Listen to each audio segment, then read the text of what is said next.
Hello friends, my name is Yuri Slutsky. I'm the owner of MSP Inspections. Everybody calls me Russian Home Inspector. Let's go shop for carbon monoxide detectors. And while I'm driving, let's see what Zmea Cleaning Doctor can say about our subject. There are over 72,000 people exposed to carbon monoxide every year in the United States. Over 75% of homes in the United States have a potential source of carbon monoxide.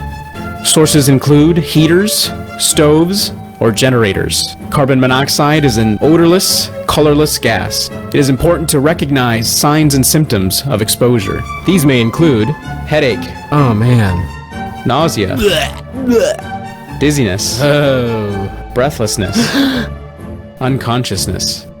Gus? Severe exposure can lead to seizures, coma, and even death. As you can see, selection of carbon monoxide detectors in a building supply store is great. Please take a look at the units with sign 10 years worry-free. We'll talk about those later. And now at the time for the real story that led me to making this video. I'm using in my inspection combustion analyzer. It is not part of SOP or standard of practice. It is my standard, and I'm not charging extra for this service. I will not go into details what else I'm checking with this device, but one of the appliances required my special attention as potential biggest source of carbon monoxide. It is a furnace. I'm drilling the small hole in the exhaust pipe of the furnace and inserting a probe. Remember I told you that was a real story. One time I started a test, analyzer of carbon monoxide level quickly jumped to 829 parts per million. 400 parts per million is considered alarming and required immediate attention of furnace technician. I thought that with such high levels of CO in the exhaust pipe, some carbon monoxide is mixed with hot air can get inside of the house through the supply system and supposed to trigger the alarm. I decided to go to the next step and I checked carbon monoxide detector test button and it was working fine.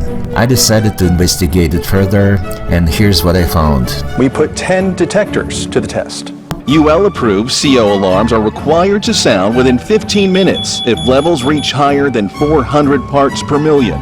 So we gathered 10 detectors, 1 brand new, 9 others gathered as is from volunteers, including Gina. We checked the batteries and then did a non-scientific test.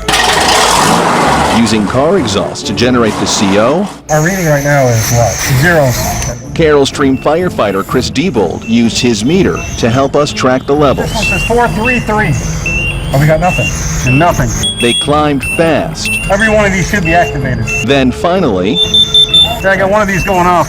And the next. I got another one going off. But in all, only 3 alarms, including the new one, met the standard, sounding within 15 minutes once levels reached that 400 mark. Our test continued. 909, and there's some that aren't even activated yet. The next 4, including Gina's, not sounding until at least 40 minutes later. I'm very surprised by this. Yes. After CO levels were high enough to kill us if we were exposed for a little more than an hour. It's been a very long time since I've seen 1,000 parts per million. Worse yet, the final 3 never went off. That means 3 met the standard, 4 went off too late, and 3 never went off at all.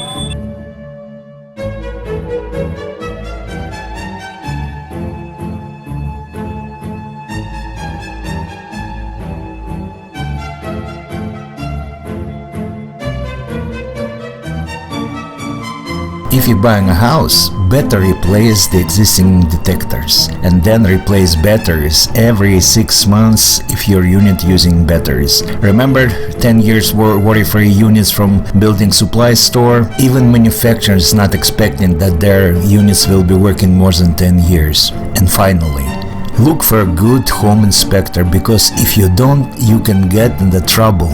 Do you need it?